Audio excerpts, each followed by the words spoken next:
هێرشێکی فراوانی درۆنی کرایە سەر کۆمەڵە، سوپای پاسدارانیش هەڕەشە لە ژمارەیەک ناوچەی هەرێم دەکات.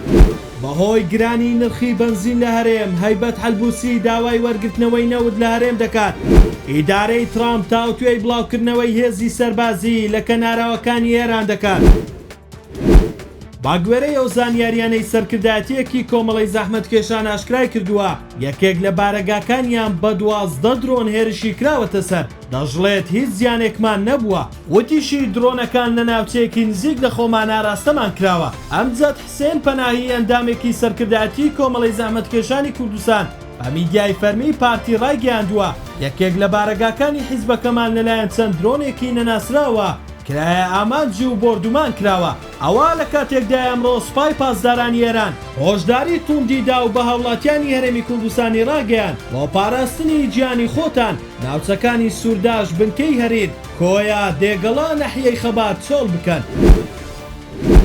هەیبەت حەلبوسی لە کۆبوونەوەی پەرلەمانی عێراق لە سەردابینکردنی بنزین و نەوت بۆ هاوڵاتیان ڕایگەیان بۆچی لە بەغدا لترێک بنزین بە 450 دینارە و لە هەرێمی کوردستان بە 1000 دینارە. ئەم جیاوازیە بۆ هەیە؟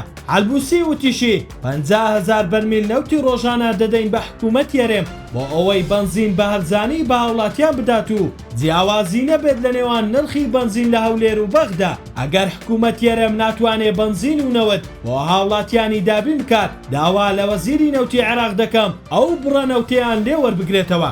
جێی باسا بەپێی ڕێکەوتنی نەوتی نێوان حکوومەتی هەرێم و حکوومەتی فیدراڵ ڕۆژانە 50,000 بەرمیل نەوت بە حکوومەتی هەرێم دەدرێت بۆ دابینکردنی بنزین بە نرخی پاڵپشتی کراو هاوشێوەی بەغدا. باپەی راپۆرتێکی ئاژانسی ڕۆیتەرس بەرپرسێکی ئەمریکی ئاشکرای کردووە کە ئیدارەی ترامپ بیر لە ناردنی هەزاران سەرباز دەکاتەوە بۆ ڕۆژهەڵاتی ناوەڕاست بە مەبەستی بەهێزکردنی ئۆپراسیۆنە سەربازیەکانی. ئەم پلانە دەستەبەرکردنی ڕێڕەوی سەلامەت بۆ کەشتیە نەوتاڵگرەکان لە گەڕووی هورمز دەگرێتەوە کێکێکە لە گرنگترین ڕێگە ئابوووریەکان لە جیهان. هەروەها تاوتوێی ناردنی هێزی زەمینی بۆ دوورگەی خارگی ئێرانیش دەکرێت. باگوێرەی سەرچاوەکان پاراستنی گەڕووی هورمز دەبێتە هۆی بڵاوکردنەوەی زیاتری هێزەکانی ئەمریکا لە کەناراوەکانی ئێران.